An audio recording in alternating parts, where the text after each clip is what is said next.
All right, so I'm just going to do a quick 5-minute recording. I know that you are still on, but I'm going to pop on here because I don't think I recorded the session that we just did specifically on vision casting and dream catching. So I just want to do a quick review so that those that did not attend are able to see.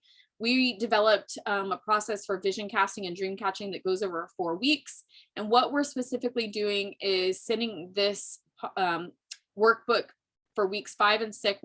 5 and 6, we're working on vision casting. And basically, this is about the future. Our goal is to vision cast with each individual and help them to develop a vision for each area. These 9 areas are listed. And what we do is start with awareness, just like the coaching model talks about.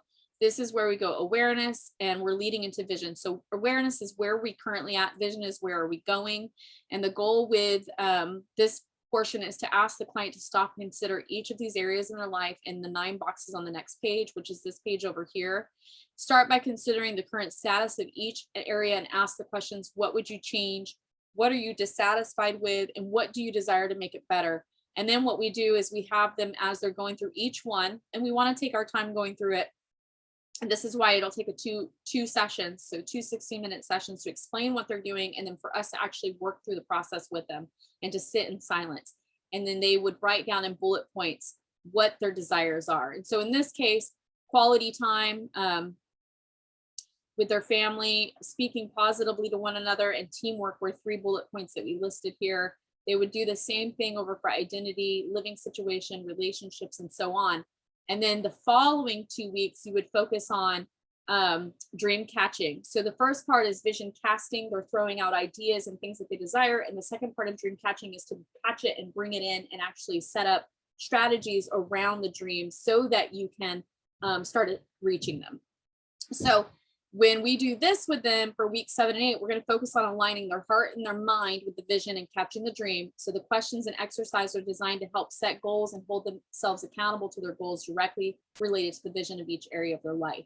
So what we'll do with each of those 9 boxes is ask the client how they would feel, view the world and their life if these things were to happen. So we need to go through each individual one, just like we did in weeks 5 and 6. In week 7 and 8, we're going to do the same thing. We're going to go through the first few boxes and we're going to sit with it. We're going to pray over it. We're going to say, okay, how would you feel?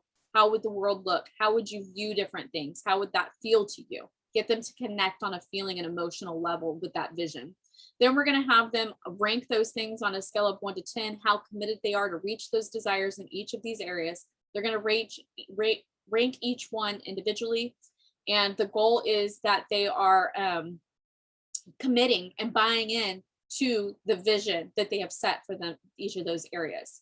Then we're going to ask them to meditate over each box and identify 3 areas that give them the most joy. So the next piece is once they've sat with it, they're going to sit and think through the whole process, and they're going to find out what gets them the most excited and gives them the most joy to be able to commit to. And those are the 3 areas that we're going to jump into for the following 4th step, is to have the client write a crafted praise prayer for each box, thanking God for what is to come as if it has already happened. So it's basically writing a prayer, praising God to say thank you as if they've already seen these things come to fruition.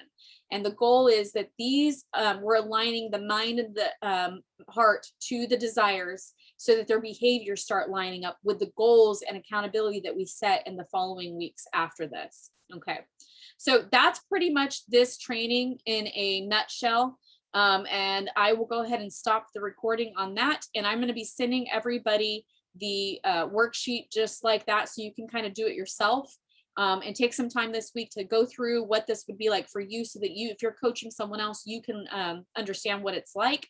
And then also, if you have any ideas or suggestions, throw them my way. If you feel like something could be added and it's more valuable, throw it my way. Or if something doesn't make sense, let me know and we'll help clarify it as well in the workbook. All right. Thank you everybody for that.